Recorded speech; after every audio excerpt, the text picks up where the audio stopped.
అందరికీ జై శ్రీరామ్, జై భారత్ మాతాకి. నా పేరు చెట్టికింది భీమ్. ఈరోజు మనం మాట్లాడుకుంటున్న అంశం సనాతన ధర్మాన్ని నిర్మూలించాలని మాట్లాడిన ఉదయనిధి స్టాలిన్ గారి గురించి. ఉదయనిధి స్టాలిన్ గారు 2023 సెప్టెంబర్లో ఒక సమావేశానికి హాజరైండు. ఆ సమావేశంలో మాట్లాడుతూ సనాతన ధర్మాన్ని కేవలం వ్యతిరేకించడం సరిపోదు, డెంగ్యూ, మలేరియా, కరోనా వంటి వ్యాధులతో పోల్చడము మన దేశవ్యాప్తంగా పెద్ద చర్చకు దారితీసింది. ఉదయనిధి స్టాలిన్ గారికి తెలియని విషయం ఏంటంటే సనాతన ధర్మం అనేది ఒక వస్తువు అనుకున్నాడా, మరి ఇంకేమనుకున్నాడో తెలియదు. ఒక వస్తువు అనుకో మనకు నచ్చలేదు, కనబడకుండా దాన్ని పడేస్తాము. అలానే సనాతన ధర్మాన్ని నిర్మూలించాలి అని చెప్పి పెద్ద పెద్ద మాటలు ఆడిండు. ఉదయనిధి స్టాలిన్ కాదు, ఇంకా చాలామంది అలా అనుకునే వాళ్ళు మన దేశ చరిత్రలోకి వెళ్ళి ఒకసారి తెలుసుకోండి. మన దేశం మీద 1000 సంవత్సరాల నుంచి దాడులు జరుగుతూనే ఉన్నవి. మన దేశాన్ని నాశనం చేయాలని, మన సంస్కృతిని, మన ధర్మాన్ని లేకుండా చేయాలనుకున్న వాళ్ళు బాబరు నుంచి బ్రిటిష్ వరకు ఎందరో ప్రయత్నించారు. వందలు వేల మంది ప్రయత్నించి వాళ్ళంతా విఫలమయ్యారు. సనాతన ధర్మాన్ని నాశనం చేయాలనుకున్న వాళ్ళు ఈ ప్రపంచంలో నామరూపాలు లేకుండా పోయారు. ఒక్కరినైనా మీరు చూడండి ఒక్కసారి, సనాతన ధర్మాన్ని నాశనం చేయాలనుకున్న వాళ్ళు బాబర్ నుంచి బ్రిటిష్ వరకు ఎవరైనా సరే ఈ ప్రపంచంలో వాళ్ళ నామరూపాలు లేకుండా పోయేవి.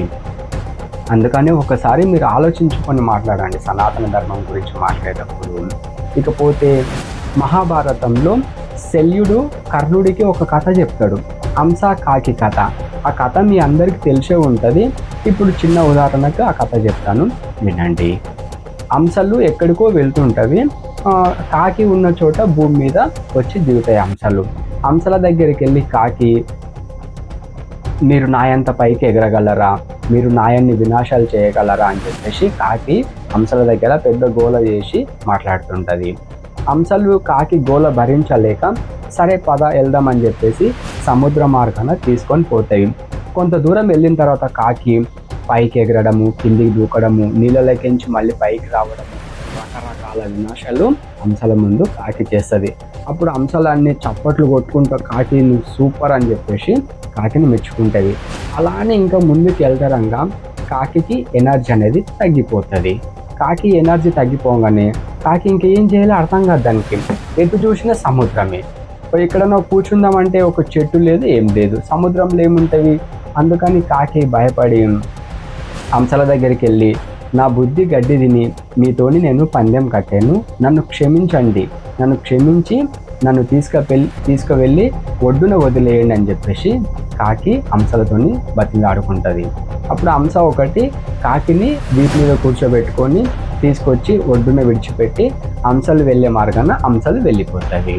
ఇందులో మనం తెలుసుకోవాల్సిన విషయం ఏంటంటే సముద్రం పైన కాకి ఎగరవచ్చు, కానీ సముద్రాన్ని కాకి దాటలేదు, మహాసముద్రాన్ని కాకి దాటలేదు. సనాతన ధర్మం అనే మహాసముద్రాన్ని ఎవ్వరు ఏం చెయ్యలేరు. కాకపోతే వాళ్ళ అజ్ఞానంతో కొద్దిసేపు అలజడి సృష్టించవచ్చు, కానీ సనాతన ధర్మాన్ని ఎవ్వరు ఏం చెయ్యలేరు. ఇంకొక విషయం, మీకు ఏదైనా పార్టీ మీద మీకు విభేదం ఉందనుకో, ఆ పార్టీని మీరు దూషించి మాట్లాడండి, అది మీ హక్కు. ఆ పార్టీ గురించి మీరు మాట్లాడడం. ఎవరి మీదైనా మీకు వ్యతిరేకం ఉందనుకో, ఆ వ్యక్తి మీద మీరు దూషించి మాట్లాడండి, అది మీ హక్కు, మన భారత రాజ్యాంగం కల్పించిన హక్కు. కానీ మన దేశం పట్ల, మన ధర్మం పట్ల తప్పుగా మాట్లాడడం అనేది కరెక్ట్ కాదు. నేను మాట్లాడింది ఏదైనా తప్పుగా ఉంటే నన్ను క్షమించండి, కింద కామెంట్లో పెట్టండి నేను మాట్లాడిన తప్ప రైట్ అనేది. అందరికీ జై శ్రీరామ్, జై భారత్ మాతాకి.